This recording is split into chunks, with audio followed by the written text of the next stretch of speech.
Alexis Nunes alongside Nate Saunders. We're halfway through the F1 season, but Judgment Day has come early for this man. We're going to revisit his preseason predictions. Nate, I've got them written down all here, and you've got some defending to do. Let's start off with the big one, the one that matters, your prediction for the championship. You were the only one to not say Lewis Hamilton. You went for Sebastian Vettel. Yep. You've got some explaining to do, Nate. Yeah, I do. I think you've changed your song now, haven't you? Yeah, 100%. I don't think he's going to win the championship. I think I changed my song about 2 races into the season as well. So I'm going to paint the picture of why I made that decision. So in pre-season, Ferrari looked rapid. They had a really good car. And last year, Vettel had a pretty bad season. Actually, a very bad season by his standards.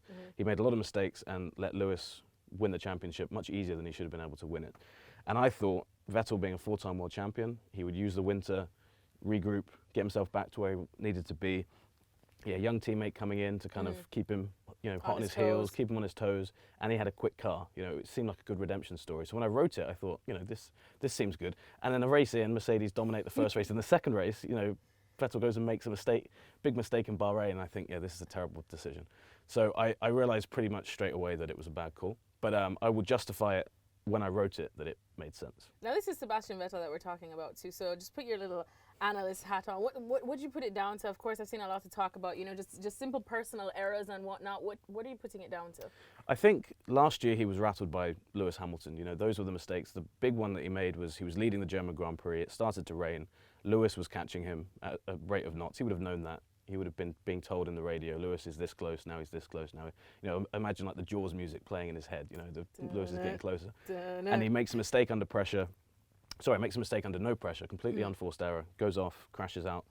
And from that point, he's just not seemed the same. And Ferrari they don't seem to be able to get things together. They don't seem to have that formula that they used to have in the early 2000s when they just dominated F1. So I think those two things together just mean that he's not able to perform at his best.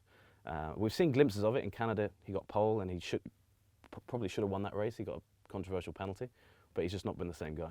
Not been the same guy, and not been a good prediction from you, I guess, on that no, one. All right, but there's still plenty more. Let's go to your prediction now for the Constructors' title. Another bad one. Also went with Ferrari there. So explain yourself. Well, I grew up as a Ferrari fan, so I think deep down, there's still some Ferrari love there somewhere, probably. More hoping, wishing, praying. Next to my bed had a giant Ferrari flag. But no, I'm a professional journalist. And again, it was down to the preseason. It was down to what happened in the winter. And there was just such a buzz around the imminent fight that we thought we were going to have. Ferrari, Mercedes. Mercedes has been so dominant, and it seemed like Ferrari had everything in place. They made a lot of changes structurally. Last year, they got a new team boss in.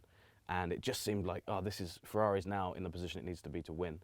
And with Leclerc coming in as well, who I think everyone rated highly. You did say that partnership was key. Yeah, and I thought as long as they could keep those two guys away from hitting each other on track, which pretty much they've been able to do. They had some team orders stuff at the start of the year. But I thought that would be key, and I thought that was a stronger partnership than Bottas and Hamilton would be by the end of the year. But again, as I said, Ferrari there's something missing there, and I can't quite work out what it is. And now they're fighting Red Bull for second, not Mercedes for first. So another one that I got wrong. But at least everyone else on that one said Ferrari as well. I wasn't the Exactly. You weren't the only one on that one. Yeah. Let's move on to your next prediction now on whether Red Bull would score more wins with Honda than Renault. You kind of had some doubts there. How are you feeling now? I said no, and I think they've won 2, and that's pretty much on the back of Max Verstappen just being awesome this year. I didn't think Honda would be in a position to win as many races. I still don't know if they will be. I think there's a chance for them to grab a couple more. I think they need 2 more for that prediction to be wrong.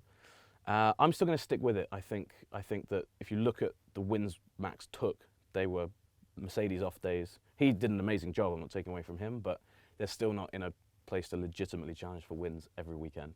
And there's going to be certain places they can win, but I don't think they're going to have that many chances. Next year, I'm all in on Red Bull Honda. I think they're going to be great. Well, speaking of getting chances, your next prediction was just simple as. It was very mic droppy. Whether Bottas would keep his Mercedes seat for 2020, you simply said no. I said sorry. What I said sorry. You did say sorry after, but you said flat out no. Yeah. Not changing your mind on that one, are you? Yeah, and that I don't want it to come across like it's anti-Bottas, because I really rate Bottas, and he's an absolutely lovely guy as well. So there's no hard feelings about him, whatever. But Mercedes has a situation where they have a young driver, Esteban Ocon, who isn't in F1 this year. You know, he's just waiting for a seat. He basically missed out. Big game of like musical chairs in the driver market last year. He missed out, and if they don't put him in a seat, they'll lose him. And I think that Toto Wolff, the Mercedes boss, will basically, he's making that decision right now. You know, he said he'll use August to make that decision.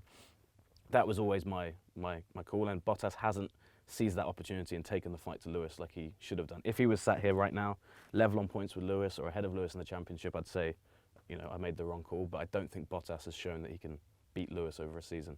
Maybe Mercedes don't need him to. Maybe they just need him to be competitive, because as we've seen with Red Bull, you need two competitive drivers to be in the hunt.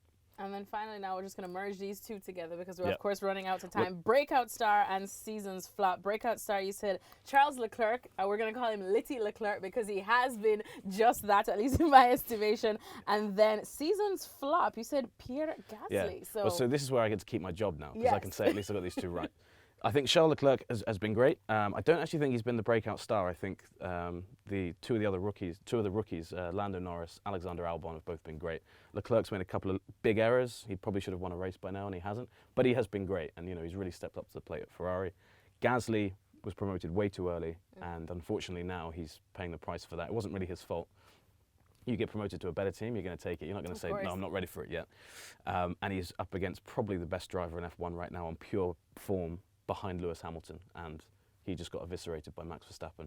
And Alexander Albon's going to go there now, and I don't think he'll fare much better. So I don't feel good about that prediction being right, because I wanted Gasly to succeed there. But in the context of this discussion, I'm pleased I got one right. You keep your job. You know, let's finish on that one, and then I look like a genius. Well, somewhat like that. Well, we'll see. Midway through the F1 season, of course, we'll definitely keep Nate on his toes and continue to see if any more of his predictions manage to come true.